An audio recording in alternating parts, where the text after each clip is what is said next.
أعوذ بالله من الشيطان الرجيم بسم الله الرحمن الرحيم رب اشرح لي صدري ويسر لي أمري واحلل عقدة من لساني يفقهوا قولي اللهم صل على محمد وعلى آل محمد كما صليت على إبراهيم وعلى آل إبراهيم إنك حميد مجيد اللهم بارك على محمد وعلى آل محمد كما باركت على إبراهيم وعلى آل إبراهيم إنك حميد مجيد.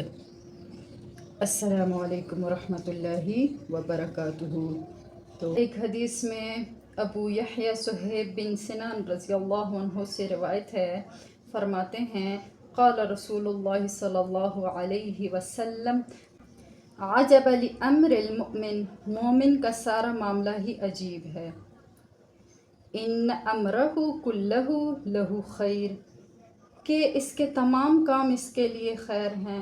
ولیس ذلک لأحد الا لمؤمن، اور مومن کے سوا کسی کو یہ چیز حاصل نہیں. ولیس ذلک، اور یہ نہیں لأحد کسی ایک کے لیے الا لمؤمن سوائے مومن کے.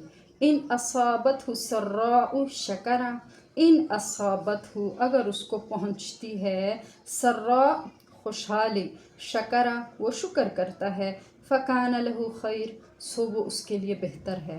وَإِنْ أَصَابَتْهُ ضَرًّا، اور اگر اس کو برائی پہنچتی ہے، تکلیف پہنچتی ہے، تنگ دستی پہنچتی ہے، صبرا وہ صبر کرتا ہے، فکان لہ خیر سو وہ اس کے لیے بہتر ہے. رواہ مسلم، یہ مسلم کی روایت ہے. یعنی مسلمان کی زندگی میں پیش آنے والی خوشی، غمی، ہر ایک اس کے حق میں خیر ہے، اللہ کے ہاں اجر کا باعث ہے. کامل مومن خوشی میں اللہ کا شکر کرتا ہے اور تکالیف میں صبر کرتا ہے تو اس سے دنیا اور آخرت کی بھلائی پا لیتا ہے. باقی ناقص الایمان وہ مصیبت میں اکتاہٹ ظاہر کرتا ہے جس سے اس کے ذمہ مصیبت کا حصہ اور ناراضگی کا بوجھ دونوں پڑ جاتے ہیں. اسے نعمت کی قدر نہیں، اس لیے وہ اس کے حق میں ادائیگی نہیں کرتا اور نہ ہی شکریہ ادا کرتا ہے، اسی لیے نعمت اس کے حق میں سزا بن جاتی ہے. اللہ تعالی ہم سب کو صحیح سمجھنے عمل کرنے کی توفیق عطا فرمائے. اللہ تعالی ہم سب کو حضور صلی اللہ علیہ وسلم کی سنتوں کے مطابق زندگی گزارنے کی توفیق عطا فرمائے. ہماری اگلی حدیث جو ہے وہ باب الصبر سے ہے اور صبر کے بارے میں حضرت ابو مالک حارث بن عاصم اشعری رضی اللہ عنہ روایت کرتے ہیں کہ قال رسول اللہ صلی اللہ علیہ وسلم الطہور شطر الایمان، آپ صلی اللہ علیہ وسلم نے ارشاد فرمایا پاکیزگی اور طہارت ایمان کا حصہ ہے. والحمد للہ تملأ المیزان، اور الحمدللہ میزان کو بھر دیتا ہے. وسبحان اللہ والحمد للہ تملأان او تملأ ما بین السماوات والارض، اور سبحان اللہ اور الحمدللہ میزان کو بھر دیتے ہیں. یا تملأانی کا لفظ فرمایا یا تملأ ما بین السماوات والارض کے الفاظ فرمائے، یعنی آسمان زمین کے مابین خلا کو بھر دیتے ہیں. والصلاۃ نور، اور نماز نور ہے. والصدقۃ برہان، اور صدقہ دلیل ہے. والصبر ضیاء، اور صبر روشنی ہے. والقرآن حجۃ لک او علیک، قرآن تمہارے حق میں حجت ہے یا تمہارے خلاف. کل الناس یغدو فبائع نفسہ، ہر شخص صبح سویرے اپنے نفس کو بیچنے والا ہوتا ہے.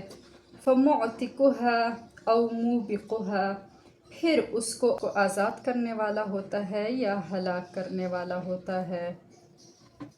یعنی اس حدیث میں جو حضرت ابو مالک حارث بن اشعری رضی اللہ عنہ روایت کرتے ہیں کہ آپ صلی اللہ علیہ وسلم نے فرمایا پاکیزگی اور طہارت ایمان کا حصہ ہے.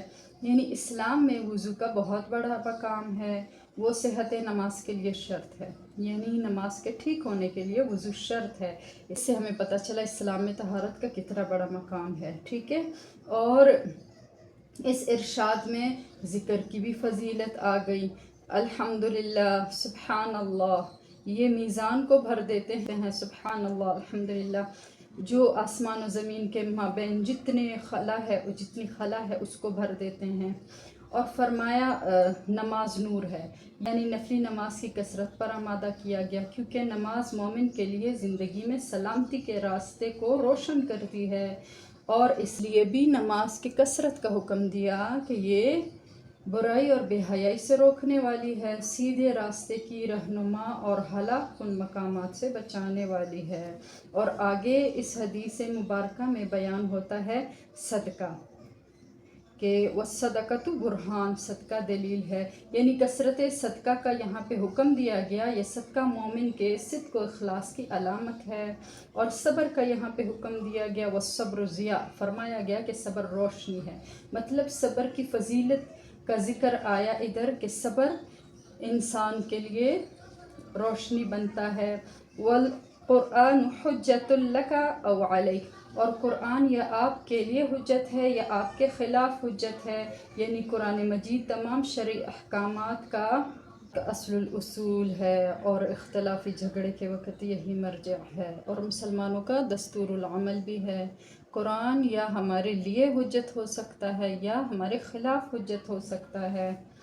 ہر انسان کو کل نفس یغدو فبائع، ہر انسان کو صبح سویرے عمل کرنے چاہیے تاکہ اس کا نفس سستی سے دن کے اوقات میں اس کو ترک نہ کر دے۔ مسلمان اپنی عمر کو یادات الہی میں خرچ کر کے اس سے زیادہ فوائد حاصل کرتا ہے۔